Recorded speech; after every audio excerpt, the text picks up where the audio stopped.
আসসালামু আলাইকুম। এখন দেখবেন সংবাদ শিরোনাম। রাজধানীতে স্বেচ্ছাসেবক দলের নেতাকে হত্যার ঘটনায় পরিবারের মামলা। জানাজা হবে নয়াপল্টনে, এখনো জানা যায়নি মোটিভ।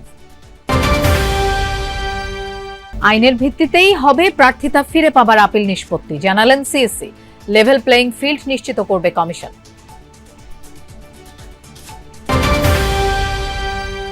নির্বাচনী আচরণবিধি মানার ব্যাপারে সতর্ক বিএনপি, জানালেন সালাউদ্দিন আহমদ। অভ্যুত্থানে শহীদের শ্রদ্ধা জানাতেই তারেক রহমানের উত্তরবঙ্গ সফর। এলপিজি আমদানি ও দেশীয় উৎপাদনে ভ্যাট কমালো সরকার। 6 দফা দাবি আদায়ে অনড় ব্যবসায়ী সমবায় সমিতি। বিকেলে বিইআরসির সাথে বৈঠক। এতক্ষণ দেখছিলেন সংবাদ শিরোনাম, এখন দেখবেন বিস্তারিত। রাজধানীর পশ্চিম তেজতুরি বাজার এলাকায় স্বেচ্ছাসেবক দলের নেতা আজিজুর রহমান মুসাব্বিরকে গুলি ছুড়ে হত্যার ঘটনায় মামলা করেছে পরিবার। অজ্ঞাত 5 জনের বিরুদ্ধে তেজগাঁও থানায় এই মামলা দায়ের করা হচ্ছে। সকালে স্ত্রী সুরাইয়া বেগম বাদী হয়ে মামলাটি দায়ের করেন। তিনি জানান, কয়েকদিন থেকেই মৃত্যুর সংখ্যার কথা জানাচ্ছিলেন মুসাব্বির। তার মরদেহের ময়নাতদন্ত শেষে নয়াপল্টনে বিএনপির কেন্দ্রীয় কার্যালয়ে নেওয়া হবে। সেখানেই বাদ জোহর হবে নামাজের জানাজা। এদিকে তেজগাঁও ডিসি ইবনে মিজান জানিয়েছেন, সিসিটিভি ফুটেজে দুজনকে অন্ধকারে ওত পেতে থাকতে দেখা গেছে। হত্যাকাণ্ডের নেপথ্যে কি আছে সেই বিষয়ে তদন্ত চলছে। চাঁদাবাজির বিষয়টি মাথায় রেখে এগোচ্ছে পুলিশ। শুটারদের গ্রেফতারে চলছে অভিযান। বুধবার রাতে ওই নেতাকে গুলি ছুড়ে হত্যা করে দুর্বৃত্তরা। তিনি স্বেচ্ছাসেবক দলের ঢাকা মহানগর উত্তরের সাবেক সাধারণ সম্পাদক। এ ঘটনায় ক্ষুব্ধ প্রতিক্রিয়া জানিয়েছেন সংগঠনের নেতাকর্মীরা। নির্বাচন বানচালের উদ্দেশ্যেই এই হত্যাকাণ্ড, এমন অভিযোগ সতীর্থদের। প্রায় সময় বলতো যে আমার তো অনেক শত্রু হয়ে গেছে, আমাকে যে কোনো সময় মেরে ফেলবে, তোমরা জানতেও পারবে না, হুট করে দেখবে একদিন আমাকে মেরে ফেলছে। আশা করি আইন শৃঙ্খলা বাহিনী ওনারা জরুরি পদক্ষেপ নেবেন। আর এই ঘটনা তো ঘটতেই আছে, আগেও ঘটছে, এখনও ঘটতেছে, ইন ফিউচারেও হয়তো বা হবে। তো এগুলো আর সুষ্ঠু তদন্ত না হলে আমার মতো অনেক ফ্যামিলি এরকম হয়ে যাবে। ডিবি টিমও কাজ করে যাচ্ছে, র্যাবও কাজ করে যাচ্ছে। তো আমরা এখন পর্যন্ত খুবই প্রাথমিক অবস্থায় আছি। হয়তো অল্প সময়ের মধ্যে আমরা একটি অ্যাঙ্গেল পেয়ে যাব।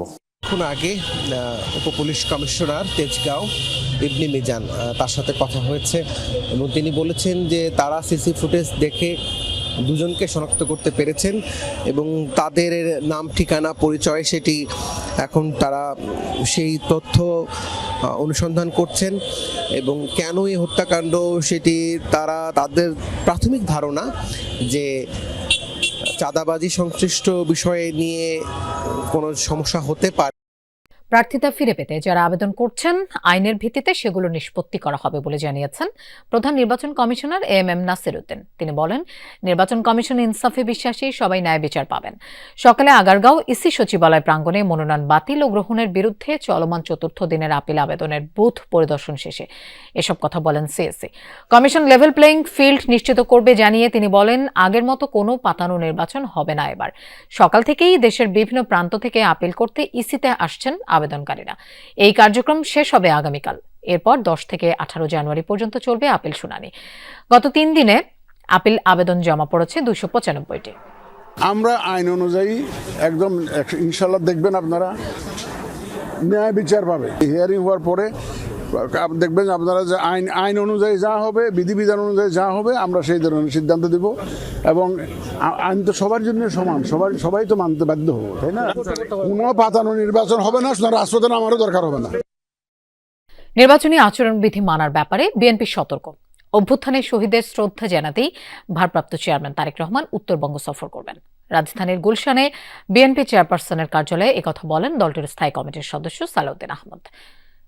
এ সময় সাংবাদিকদের প্রশ্নের জবাবে তিনি বলেন, রাজধানীতে স্বেচ্ছাসেবক দলের নেতাকে হত্যা বিচ্ছিন্ন ঘটনা। পতিত ফ্যাসিবাদী শক্তি দেশের গণতান্ত্রিক যাত্রাকে ব্যাহত করতেই আইন শৃঙ্খলা পরিস্থিতির অবনতি ঘটাচ্ছে, এই শঙ্কা প্রকাশ করেন তিনি। জানান, সম্প্রতি অনেক বিচ্ছিন্ন ঘটনা ঘটলেও তা নির্বাচনে কোনো প্রভাব ফেলবে না। সব রাজনৈতিক দলই নির্বাচনের বিষয়ে প্রতিশ্রুতিবদ্ধ। তিনি বলেন, নির্বাচনের লেভেল প্লেইং ফিল্ড নিয়ে কারো কোনো অভিযোগ থাকলে ইসিকে জানাতে পারে। জানান, বৃহৎ রাজনৈতিক দল হিসেবে অনেক যোগ্যকেই চূড়ান্ত মনোনয়ন দেওয়া সম্ভব হয়নি। যারা বিদ্রোহী প্রার্থী হয়েছেন তাদের বিরুদ্ধে সাংগঠনিক ব্যবস্থা নেওয়া হয়েছে। বিএনপির ভারপ্রাপ্ত চেয়ারম্যান অনেক আগেই সেটা করতে চেয়েছিলেন। শহীদদের প্রতি বিনম্র শ্রদ্ধা নিবেদন করা এবং তাদের কবরে জিয়ারত করা, এটা জাতির প্রত্যাশা।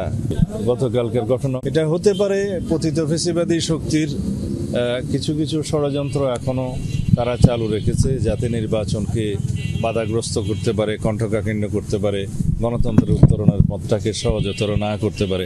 কিন্তু তাদের সেই প্রচেষ্টা কখনো সফল হবে না।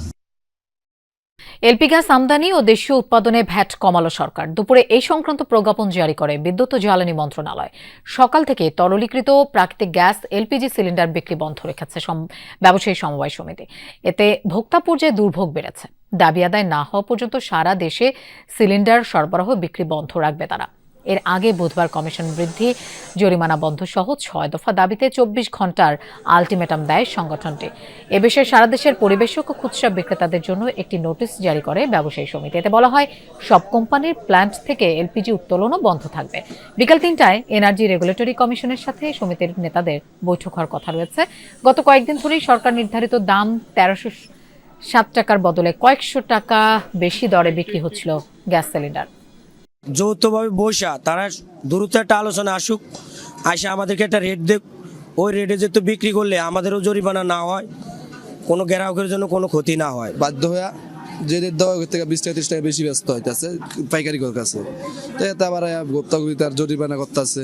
এই জন্য শুধু শুধু জরিমানা দিয়ে তো তার আমাদের লাভ নেই, এই জন্য আমরা বন্ধ করে দিচ্ছি। আগে যেরকম আমরা 1200 বা 1250 কিনতাম, এখন এটা 1800 লাগে। এগুলো একটা ভোগান্তি, আবার গ্যাসও পাওয়া যায় না। সাধারণ কেটে খাই, ওর অবস্থা কি হবে? তো এটা যদি বন্যমজুর নিয়ন্ত্রণে না আসে, তা আমরা কি করে খাবো, কি করে বাঁচবো? হ্যাঁ লোপা, এলপিজি বিক্রি বন্ধ থাকায় আসলে জনভোগান্তি তীব্র। আমি কারওয়ান বাজার থেকে শুরু করে কাঁঠাল বাগানের বেশ কয়েকটি পরিবেশকের দোকান ঘুরে ঘুরে দেখেছি। এই মুহূর্তে আসলে বেশিরভাগ পরিবেশকরাই তাদের দোকান বন্ধ রেখেছেন। তারাও আসলে বলছিলেন যে গত 2-3 দিন ধরেই আসলে গ্রাহকরা তাদের চাহিদা নিয়ে আসছেন, কিন্তু তারা তাদের চাহিদা পূরণ করতে পারছেন না। তারা তাদের খালি সিলিন্ডারগুলো শুধু জমা দিয়ে যেতে পারছেন, এমনটাই তারা জানাচ্ছিলেন।